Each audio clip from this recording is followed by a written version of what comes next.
everyone? Welcome back to another video. If you don't know who I am, that means you're new. I'm Mark. Let's go with y'all. Go check out my other videos. Check them out. Check them out.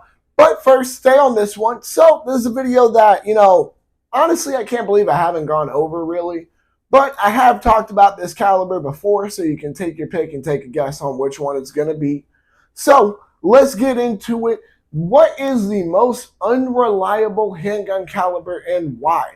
So when we're talking about in terms of reliability, we are talking about in terms of not malfunctioning. We're talking about in terms of its reliability to stop a threat. We're talking about an overall sense of reliability is the point I'm trying to get at here. And I'm sure you've already guessed it at this point. It is, of course, 22 LR. Now, let me preface, this right now. I am in no way sitting here saying that this caliber can never defend somebody. It's better than no gun, of course. That's just the truth of the matter here. I'm not saying that this caliber is not useful. I'm not saying it's not fun to shoot. I'm not saying it's not super cheap. I'm not saying any of these things. All I'm simply saying is just that it is not reliable. So let's get into it. For starters, it is a rimfire cartridge. I've actually discussed this plenty of times on my videos before. But a rimfire cartridge, just all of them overall tend to be a great deal more unreliable than centerfire cartridges. The main reason why that is because instead of worrying about striking the primer on a centerfire cartridge, you're worrying about hitting the rim of the rimfire cartridge, which, look, theoretically speaking, you would think, okay, yeah, the entire rim that gives more space for it to be hit. It should be more reliable, but in all reality, it's just not. You deal with a great deal of light strikes. You deal with a lot of problems when it comes to 22 LR as a whole. Now, that right there just completely covers the whole aspect of no malfunctions and its reliability. I have seen plenty of gun makers. Here's the thing. We all know that it's no secret. I'm a Glock guy.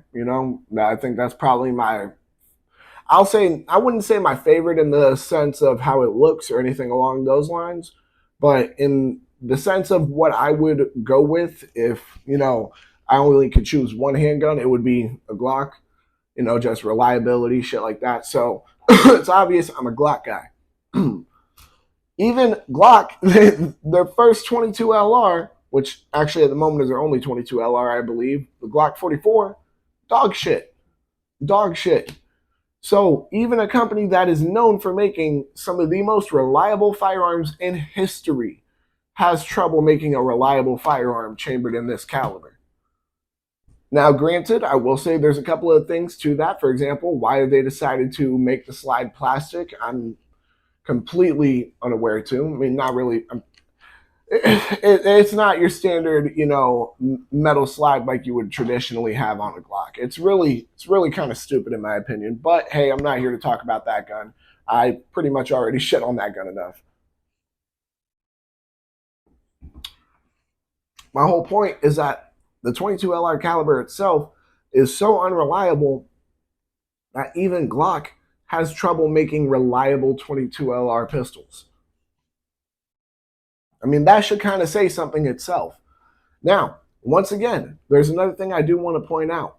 I am 100% certain there is, not more expensive, like, in the sense of, oh yeah, it's super expensive or anything, but I'm sure there is more expensive 22 LR ammo that, is a good bit more reliable. And I'm sure, part of it does have to do with, what kind of ammo you get, just like it does with the majority of calibers. You can get shit ammo in any caliber and it'll malfunction. But the truth of the matter is that 22 LR malfunctions a good bit more regardless of what kind of ammo you're using.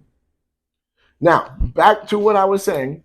We've just went over the reliability aspect when it comes to no malfunctions or anything along those lines.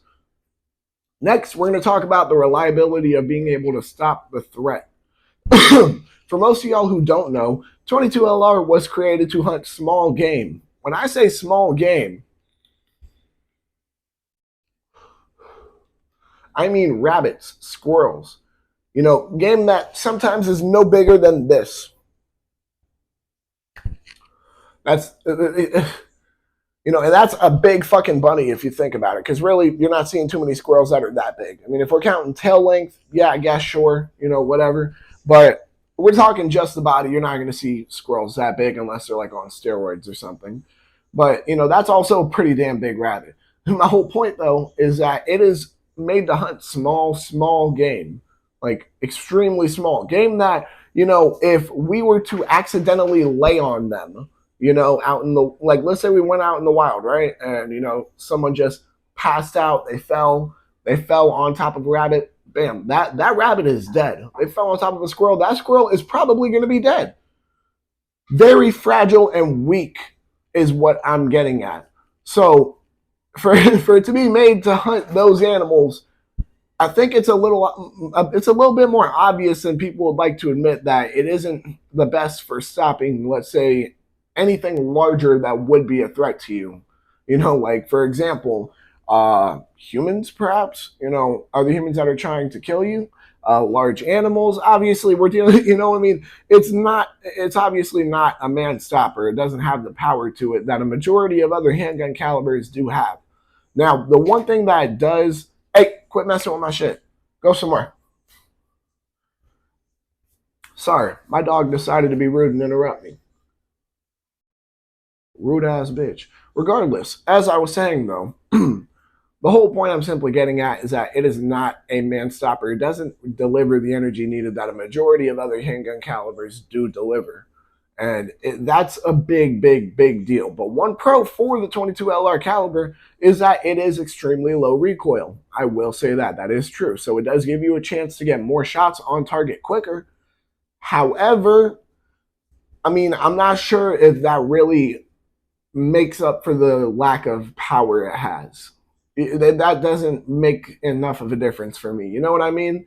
It just, I don't know. If you use that argument as your only justification for, having 22 LR as your self defense caliber, you need to find a different self defense caliber. That's just the truth of the matter here. I'm sorry, but people who think 22 LR is one of the best calibers out there, it's absolutely fucking ridiculous.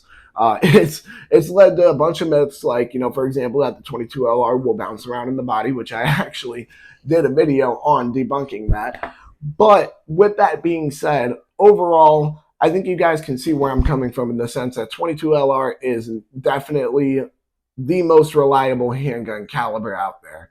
It's, once again, I'm not saying it can't defend somebody. I'm not saying it hasn't. It has defended people's lives plenty of times. I'm not saying it will never do it. What I'm simply saying is that it's a rimfire cartridge, so it's gonna tend to have more malfunctions. That's just the truth of the matter here. And it doesn't deliver enough energy to stop somebody in case you needed them to be stopped on the first round. Now, I will say right now, also in defense of 22 LR, because I do like to play devil's advocate, a majority of handgun rounds, realistically speaking, don't deliver enough power to stop somebody in one round. However, that would be something you would find more so like with a shotgun or a rifle. The whole point, though, is simply, however, you have a much better chance of stopping somebody in one round with a caliber like 9mm, 40, 45, even 380. Really, even 380. You have a much better chance of stopping somebody with one round with 380 than you do with 22 LR. So I just want to point that out and make that clear. While, it can, do the job, that lack of power doesn't make enough of a, I don't know. It's too big of a problem for me to, sit here and try to use it as a self-defense caliber. You know what I mean? It's not reliable in stopping people. It has a ton of malfunctions. So with that being said, I think that about wraps up. That pretty obviously explains why 22 LR is the most unreliable handgun caliber. With that being said, y'all make sure to like, comment, subscribe, share, hit that bell. When you hit that bell, hit all. And if you agree with me, even if you don't, honestly, bro, look, I know I've been saying that the last few videos, but if you really don't agree with me and you think that 22 LR is still a good self-defense caliber, at least go check out my video on why it's not.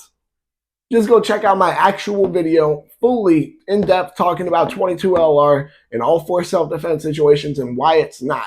But especially if you do agree with me, make sure to check out all my other videos. Y'all make sure to stay legal, stay safe, stay dangerous. Have a good one, y'all. Peace.